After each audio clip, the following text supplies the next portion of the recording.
Hi there, my name is Ron McCracken, also known as Running Ron.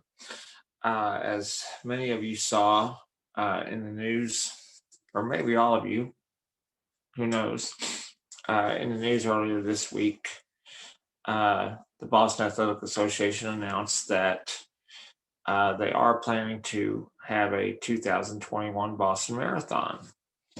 And this is after uh, it was postponed and then canceled in 2020, and then uh, postponed in 2021 and rescheduled. And they've announced the date October 11th, 2021. And uh, unfortunately, I won't be there running it, but I'm excited that they set a date. Hopefully, things with the pandemic will calm down enough where they can actually do it and do it safely and responsibly. I know that the race is in good hands. My friend Dave McGilvery is the race director, and it's in good hands. I know that they're going to do it safely and responsibly, or they won't do it at all. But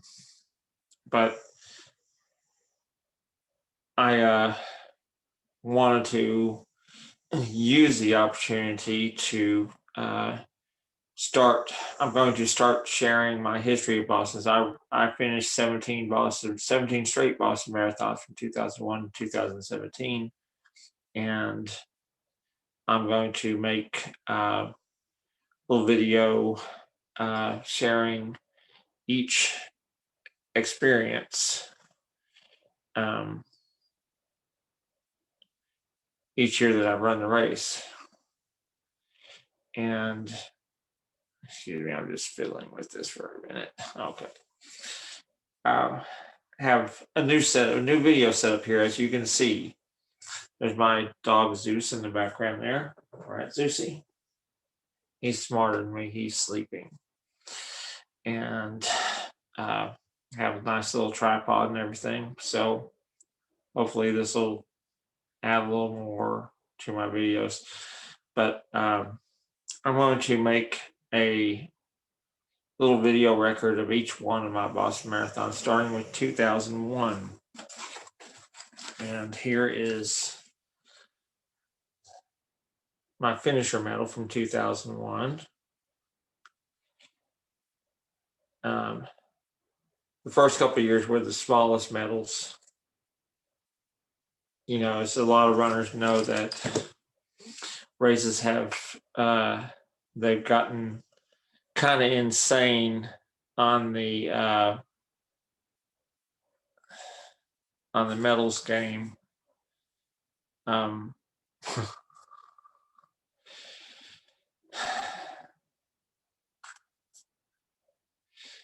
there's a picture of me during the 2001 race. I think that was in the Newton Hills somewhere. It's probably about around mile 18 or so. And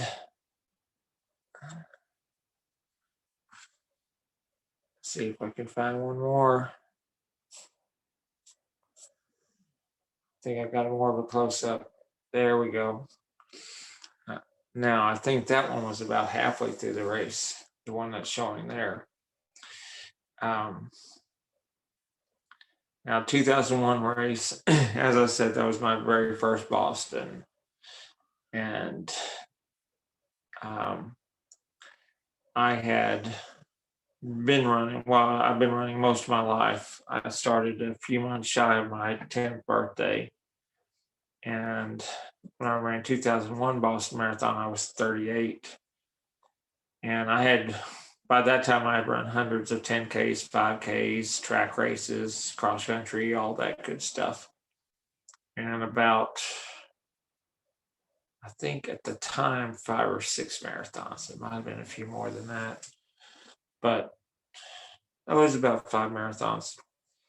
So got my qualifying time at Richmond Marathon in Virginia in 1999, I believe it was. And so I went into Boston with high hopes and extremely nervous because I had never been there before. I'd been reading about the race since I was in high school and dreaming about it, reading about Bill Rogers and Amby Burfoot and all these legends of the race, and um, I'll never forget uh, I'll never forget the night before the race, calling one of my high school coaches, Doug Robinson. I was staying at the Holiday Inn Brookline, it's right on the course, like mile 23, I think it is, mile 23 or 24, and close to Coolidge Corner.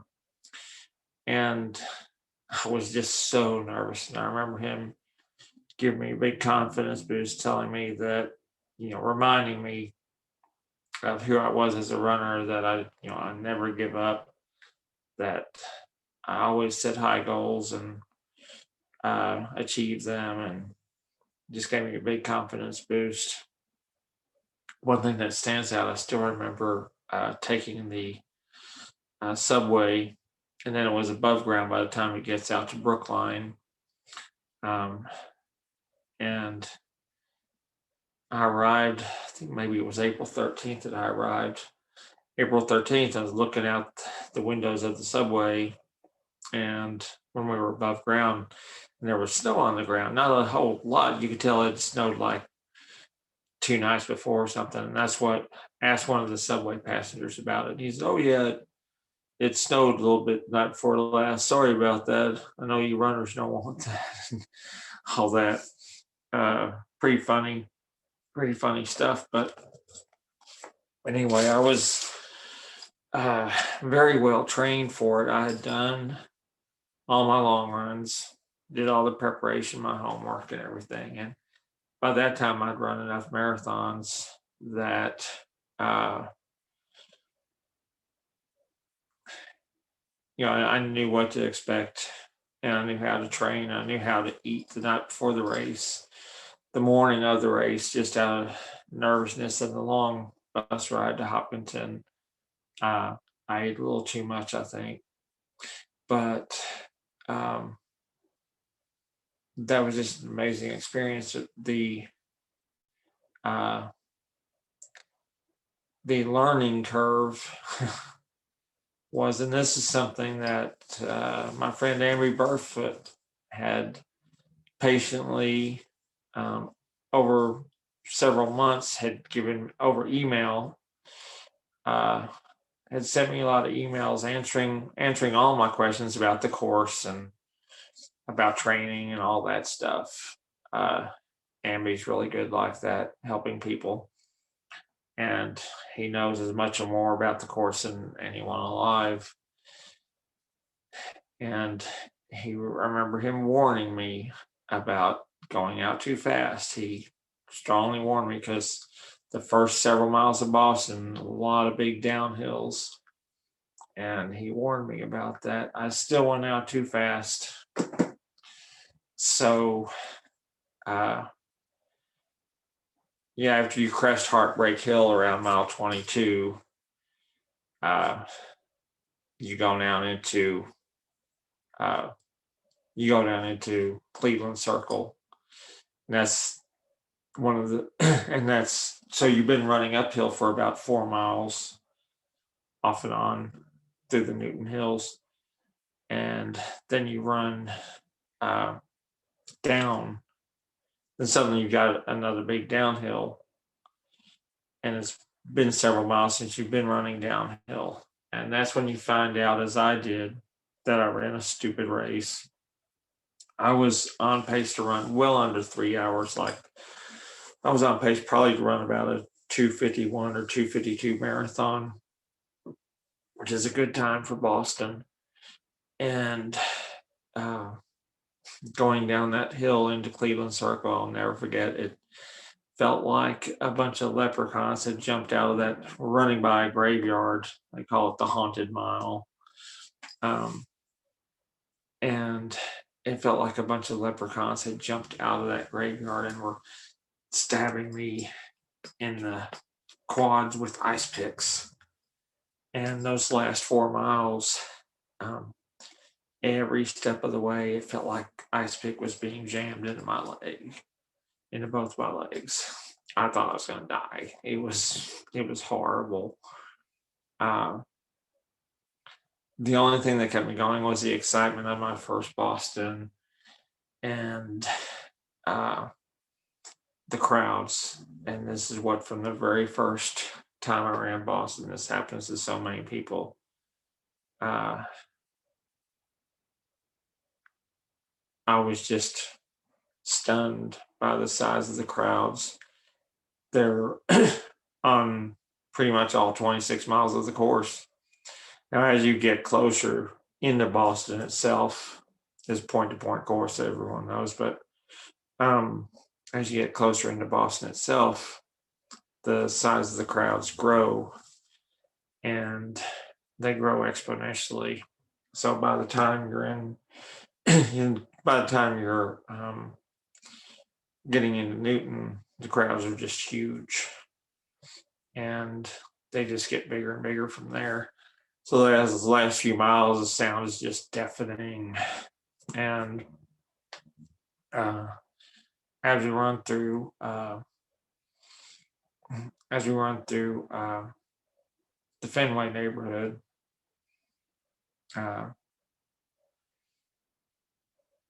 running past Fenway Park, the Red Sox game had just got out a short while earlier, and these fans mostly have been drinking, and they're very loud, and they love their Red Sox and they love their marathon. And they were so loud, just massive amounts of them on both sides of the course, and they're pretty close. They're only, even if you're in the middle of the road, they're only maybe 10 or 15 feet away from you on either side, maybe 15 feet on either side. And I remember, even though the barricades were there, I remember running past, kind of thinking, kind of going, okay, don't hurt me. I'm too tired to defend myself, But the thing is, it's all positive energy. They're extremely loud and boisterous, to put it mildly. But the Yankees were in town that weekend, so it made it even more so. But you realize they're all for you, and that kind of pulls you along. So just an amazing experience. That first one was such a learning experience. I'll never forget how badly I was hurting those last 4 miles, last 3.5 miles, after we went down into Cleveland Circle. And, somehow we made it through. And it's funny, a funny little thing. Those last few miles, I badly needed to stop in a porta potty for a moment. And the thing is, my legs were stiffening up so bad. I knew that would be a huge mistake, that if I stopped in a porta potty, or if I stopped at all, that I wouldn't be finishing anything. And same went for, it was a little warm that day. I forgot to mention the weather was the weather was near perfect that day. The weather was like low to mid 50s, partly cloudy, not much wind at all. We didn't really have a tailwind, but the wind wasn't a factor. Some years the wind is a huge factor in Boston, but a little bit of a headwind going down Beacon Street those last few miles, but nothing horrible. And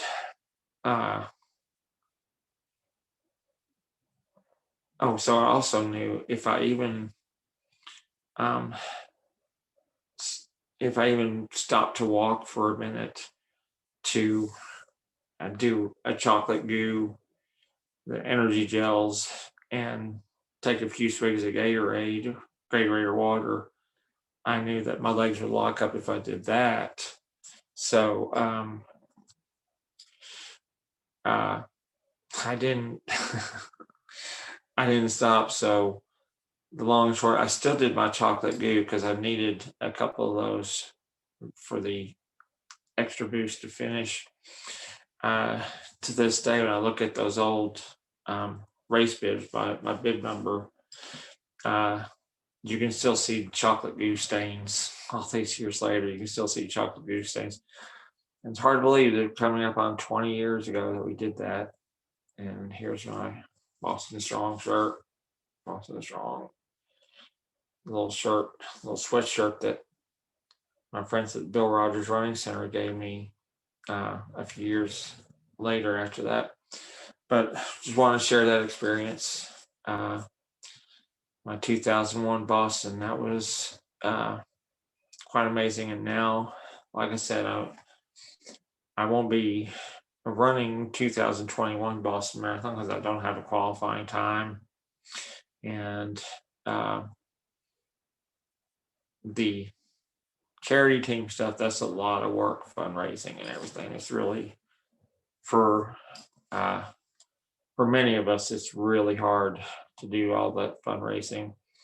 And the other way I've gotten in a few times was by invitation, but I'm not worried about. I'm planning on running 2022 Boston Marathon.